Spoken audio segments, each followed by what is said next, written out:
ఇప్పుడు ఏంటి అదివరకు ఆధ్యాత్మిక మార్గంలో ఎవరైనా రాగానే అనేక పరీక్షలు పెట్టి కానీ అతని ఆధ్యాత్మిక మార్గంలోకి తీసుకునేవాళ్ళు కాదు.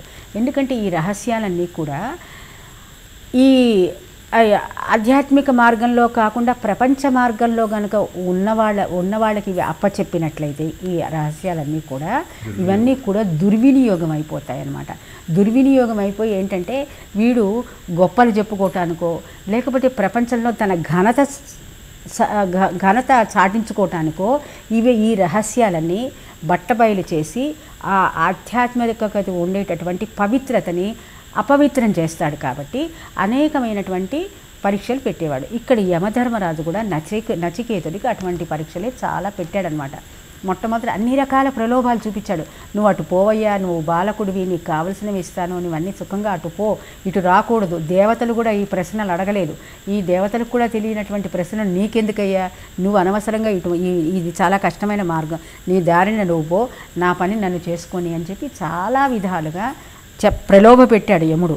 కానీ నువ్వు ఆ ప్రలోభాలకి పడలేదు, శ్రేయో మార్గం నుంచి వైదొలగలేదు కనుక నువ్వు ఇప్పుడు గట్టి నమ్మకానికి వచ్చాడు యముడు. ఇప్పుడు మళ్ళీ కనుక నువ్వు భగవన్ మార్గంలో ఆసక్తి కలవాడివని నేను భావిస్తున్నాను. సో ఎన్ని పరీక్షల తర్వాత, ఎన్ని మంత్రాల తర్వాత ఆయన ఒక డెసిషన్కి వచ్చాడు. నువ్వు నిజంగా భగవంతుడి యొక్క మార్గం తెలుసుకోవడానికే నా దగ్గరకు వచ్చావు. ఇప్పుడు మనం ఏమనుకుంటున్నాం, 2 రోజులు వాడు ఇక్కడికి రాగానే వాడు భగవంతుడు, ఓహో వీడు భగవంతుడి మార్గానికి వచ్చాడు కావచ్చు, వాడు 2 రోజులు ఇక్కడ యోగం చేయగానే 3వ రోజు అబ్బో ఈ పొద్దున్నే లేవటం ఇదంతా ఏంటని చెప్తాడు. వాడు వెళ్ళిపోతూనే ఉంటాడు.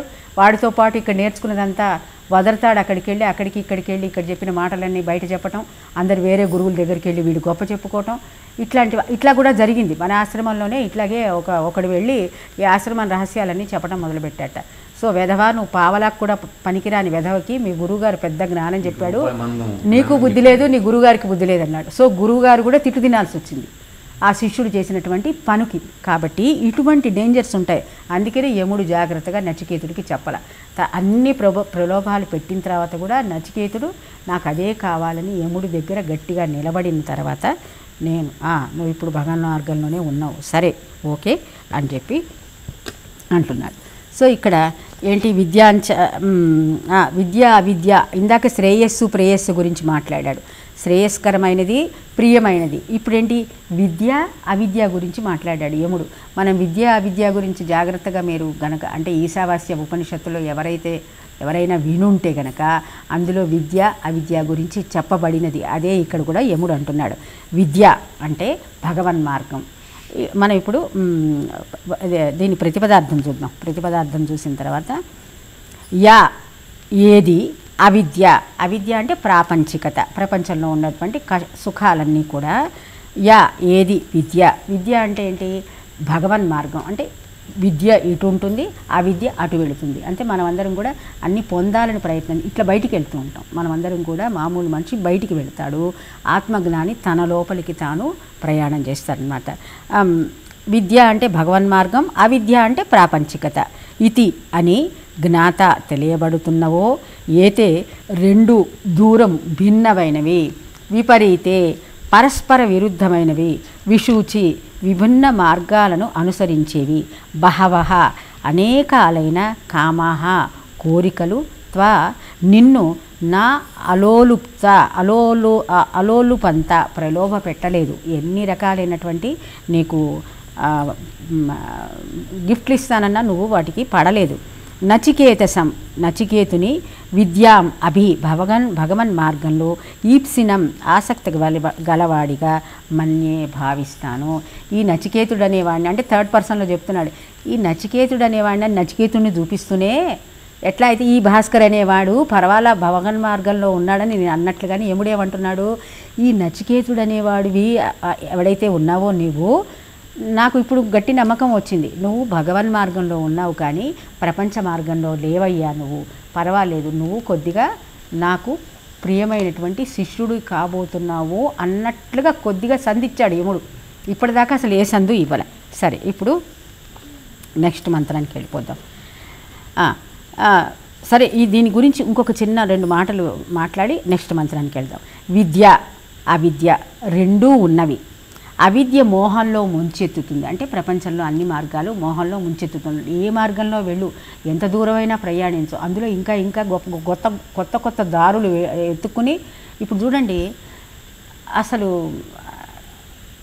ధనవంతులు ఈ అవిద్యా మార్గంలో వెళ్ళనటువంటి మార్గాలు లేవు. ఎన్ని మార్గాలంటే అసలు ఇప్పుడు మీరు ఒక్కొక్క ఈ గొప్ప గొప్ప కోట్లు సంపాదించేటటువంటి ఈ పాలిటీషియన్స్ కానీ, లేకపోతే సినిమా యాక్టర్స్ కానీ, వాళ్ళ యొక్క జీవితాలను కనుక మీరు చూసినట్లయితే వాళ్ళు చేసినటువంటి, అంటే వాళ్ళ జీవితాలలో జరిగేటటువంటి సంఘటనలు ఒక విధమైనటువంటి జుగుప్సాకరము, ఆశ్చర్యకరము. వాళ్ళు చేసేటటువంటి తప్పిదాలు మనము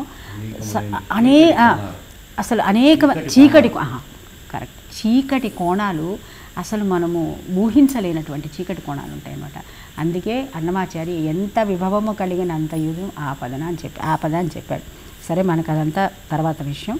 సో ఇక్కడ అవిద్య మోహంలో ముంచెత్తుతుంది. కామము, ధనాశ దాని నుంచే ఉత్పత్తి అవుతాయి.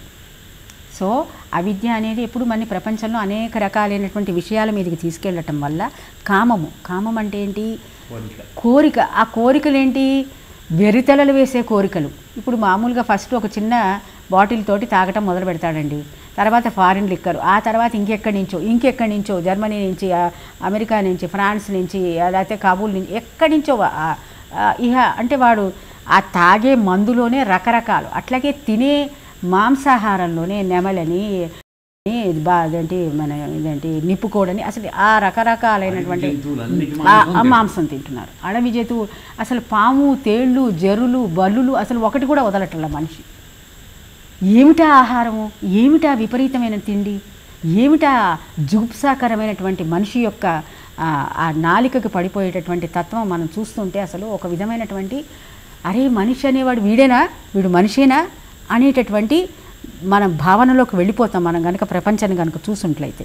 సో కామము, ధనాశ. కామం అంటే విపరీతమైనటువంటి కోరికలు. ధనాశ దాని నుంచే ఉత్పన్నమవుతాయి. ఇప్పుడు మామూలుగా బతకడానికి నెలకు 10,000, 15,000, 20,000, 30,000 అంత చాలనుకుంటే, మరి కోట్లు సంపాదించిన వాళ్ళు కూడా చాలు అని అనుకోకుండా ఎందుకు సంపాదిస్తున్నారు వాళ్ళు? ఎందుకు రకరకాలైనటువంటి చీకటి కోణంలో గురువుగారు చెప్పినట్లుగా ఇప్పుడు ఆ చీకటి కోణాల్లో మగ్గిపోతున్నారు? అది ఎందుకు అంటే ఎప్పుడు కూడా ఇది ప్రేయస్సు అంటే ప్రియమైనటువంటి మార్గమే, కానీ ఇది అత్యంత దుఃఖాన్ని కలిగించేటటువంటి మార్గం అని చెప్పి ఈ జ్ఞానులు, ఈ యముడు అనేటటువంటి వాడు చెప్తున్నాడు.